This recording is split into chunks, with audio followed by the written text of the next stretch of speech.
Hi, and welcome to the history lessons in Edupedia World.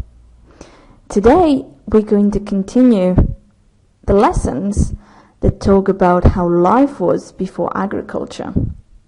Today, though, we're going to enter the realm of sacred beliefs of this type of societies and in prehistoric societies. There's quite a lot to be said about this, so what we're going to be centering ourselves today is in burials. So, before we start today's lesson, I do want to advise that the pictures that are going to be used in this lesson contain skeletons and some are illustrated pictures of human remains. They are chosen as tactfully as possible, okay? I have tried to avoid any really gruesome pictures, but if this is something that could bother you or that does bother you, be aware of that. You can, if you're really sensitive and or sensible about this stuff, please either skip or try and go quickly and move around this lesson. So just so you know, and it's not a surprise. Maybe do give it a try because it is not terrible, but just in case I did feel the need to let you know. So, that said, let's go into it. The little we know about beliefs in prehistoric times, really theories and just information on the remains and what hypotheses historians have come up with. The facts do show us, though, that people did have some kind of system of beliefs in a spiritual world, and they had rituals and sacred spaces dedicated to those beliefs. Okay? We know that for sure because of the remains we've found. But let's see what anthropology has to say. Remember that with hunter-gatherer societies, we have worked with anthropology before. And comparing with societies that live in a similar way on religious, or we can't actually call it religious beliefs always, spiritual beliefs that they have, they are of animistic type, sacred belief system that is normally quite complex, and they believe in good and harmful spirits that normally are placated by food offerings, sacrifices, sometimes paintings, and they ascribe to normally the natural environment, so trees, rocks, caves, or even the elements, wind, water, fire. They carry the significance of these spirits, okay? These spirits are just identified with what you can find outside in nature, and shrines are normally just natural places like a pond, like a large tree, a river, a cave, that kind of environment. And many of these customs we are going to find they are a bit puzzling, as these explanations we have only because of anthropology and the comparison with societies that live in what we believe is a similar way, but we don't know for sure. What it's believed is that with the evidence we have, these practices were centered around death and birth, as these are the mysterious life-giving and taking forces that are always present, especially in the harsh lives of hunter-gatherers, and especially in prehistoric times where everything was really tough and dangerous. So, what we knew before is through anthropology. So how do we know that they had a belief system? What evidence is there? Well, let's start, as we said, with the burial customs. The oldest burials that we found come from the Middle Paleolithic area, where there have been corpses found accompanied by stone tools and animal remains.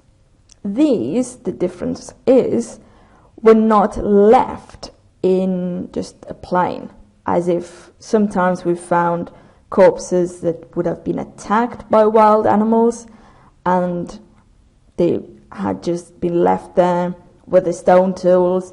It is not by chance. These had been put with care into holes and protected. Even sometimes they were put into some caves, and the objects were put around them in a very specific way. It was not by chance. There are, for example, some remains in Atapuerca, a site in Spain, where there was not only a hole with some bodies, but they had been found with old pollen. Okay, you can actually study that and discover what type of plants there were. So this old pollen actually indicated that these corpses had been covered with flowers.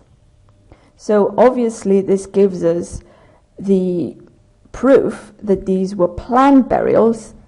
I mean, especially if you go back to put flowers, that is one great clue. There are other examples.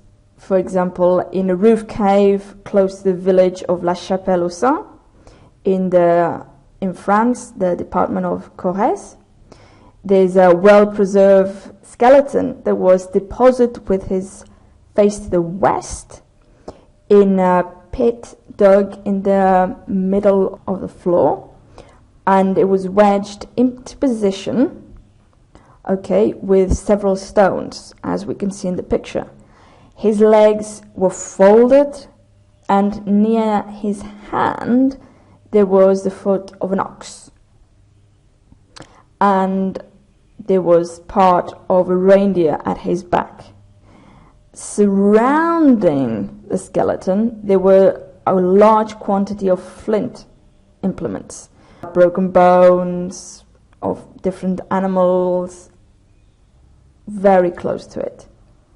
So it is hardly likely that early people would have gone to all this trouble just to dispose of a dead body. So, because some of the cases we'll see actually involved reburial.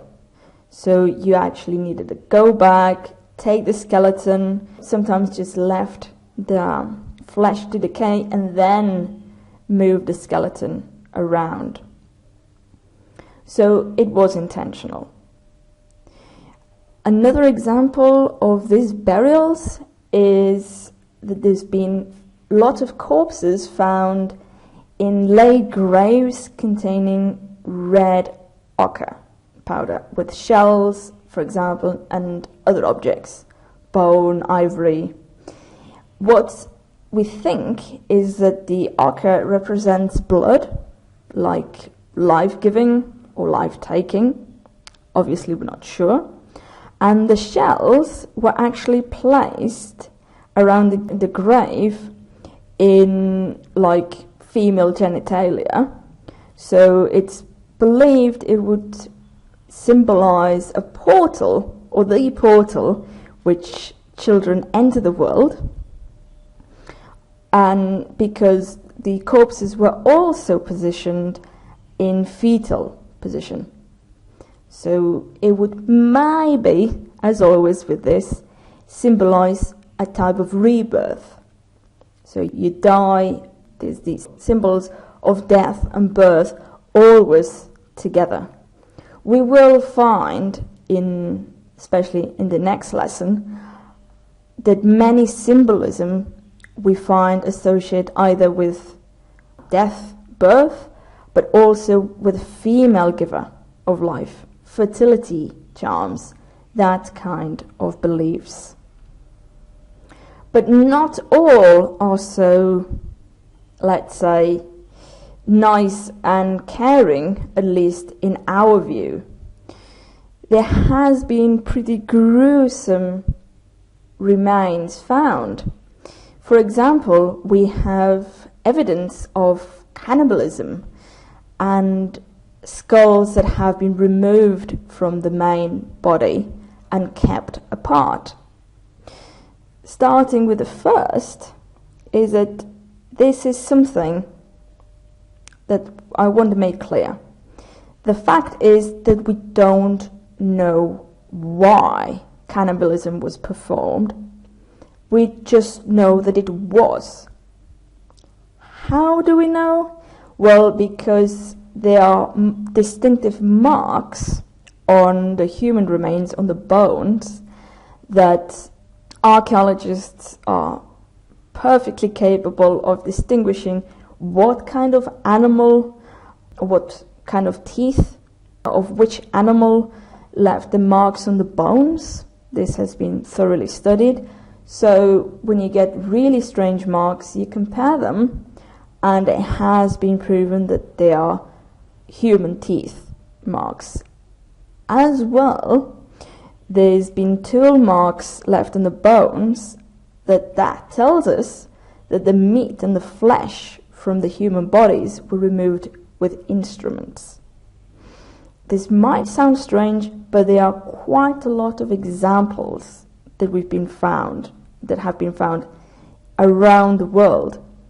For instance, we have the example of caves near Peking, where there was indications that they had been cutting off heads and that they would have been used as trophies, or sometimes to get the contents out because the skulls were open.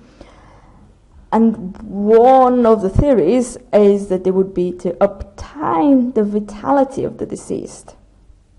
In Atapuerca, as we were talking before, and we'll talk further on some more, there are indications of cannibalism. There has also been in Charente, France, in a cave named Placade in the Dordogne, there have been found skulls that were made into drinking cups, actually. And we think they were probably made for sacramental purposes. We have to think that when eating the flesh of another human, it was probably used as a ritual to acquire the powers, and if it was being performed on someone that they actually cared for instance a clan member, this was also a way for you to absorb them, the memories, that person, to keep them with you. Also, if it was a case that it was an enemy clan member, it could have been a ritual to defeat them further from death, and also to gain the powers and to show them that.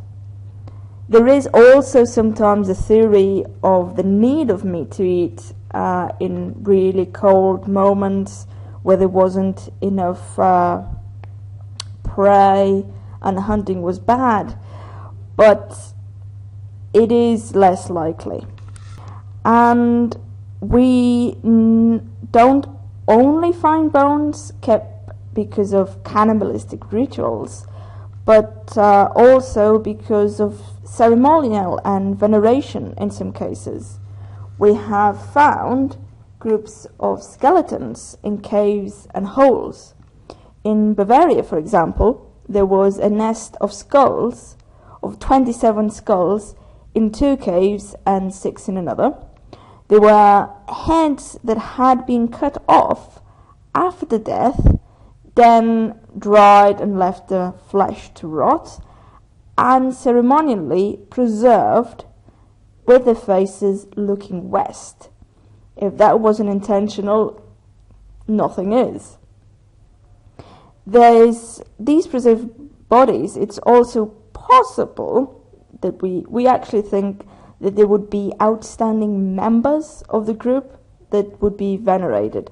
For example, clan elder, clan chief, maybe a shaman. Obviously we don't know, but as it wasn't all the tribe, it was probably someone important in the tribe, and they wanted to keep his or her relevance. There's also a great example of this, is a skull found in the grotto in Monte Circeo in the Tyrrhenian Pontine marshes in Italy. The skull was placed in a small chamber within a circle of stones. The brain had apparently been extracted from it, so they had kept cure and they cared for it and made it specially into this shrine. These are all some examples of what we found and what we believe this means.